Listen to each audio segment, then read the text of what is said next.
Hello, good morning. Welcome to Frank School. You know, it's like 3:30 in the morning. That's when I get up. That's when I teach. So if I look a little rough, well, sorry, I'm also. Anyway, my subject is water wheels, and this is the fourth video that I've devoted to it. All I really want to do today, though, is draw your attention to another video of mine. The last time I was over there and showing you some pictures from a book called De Re Metallica. Well, I guess you saw the copy of it. That spectacular water wheel that's reversible. I showed you that, the woodcut of that, and then I showed you an illustration of Edwin Tunis. Colonial Living was the book. That's what I did in the third video, and I didn't write. You didn't see this stuff up here.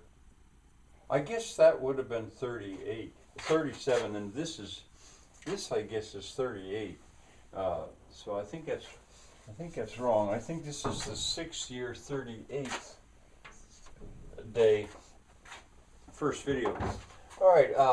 What I want to show, what I'd like you to do is to go to the link, which I will give you. Here's the number of it. It's the 2nd year, 56th day, second video, but there were 3 parts to it, or there were 5 parts, I think. Anyway. After I retired in 2011, that spring after I retired, my daughter and I traveled to Europe, and I've talked a good bit about that. And one of the things we did, this would have been in the year 2012 now, one of the things we did was we stopped at the Open Air Museum at Ballenberg, Switzerland, and it was spectacular. It was spectacular. I had gotten the tip from a Swiss friend, Pierre Arnaud, that I needed to go there at some point because he knew what I was interested in. And we were also in the company of another Swiss friend, Daniel Brandt, who had been a foreign exchange student. Anyway, you'll see Daniel if you look at the playlist, and you'll see some of my daughter. But why I want you to do that is because I filmed details of, and D-O, I often put that in D-O if you wonder what that means. It's details of. Because when I film, I don't film necessarily to make things pretty or people.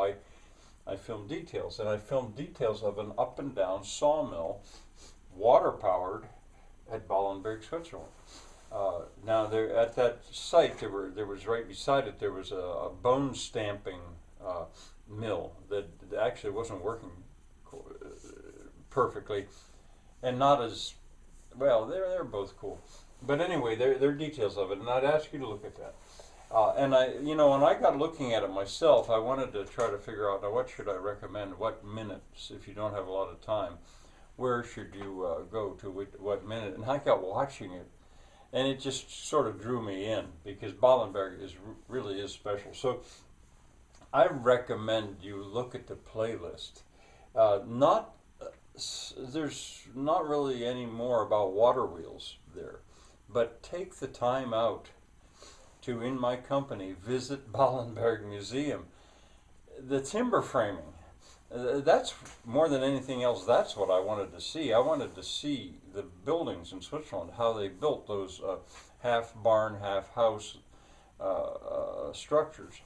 And I really am hoping to get back to Ballenberg. I thought maybe this September. Now I'm thinking maybe next September as part of a trip that I would call, well, I laid out the itinerary for it. It's called Portugal and the Alps. And you could see that you could find that, Portugal and the Alps.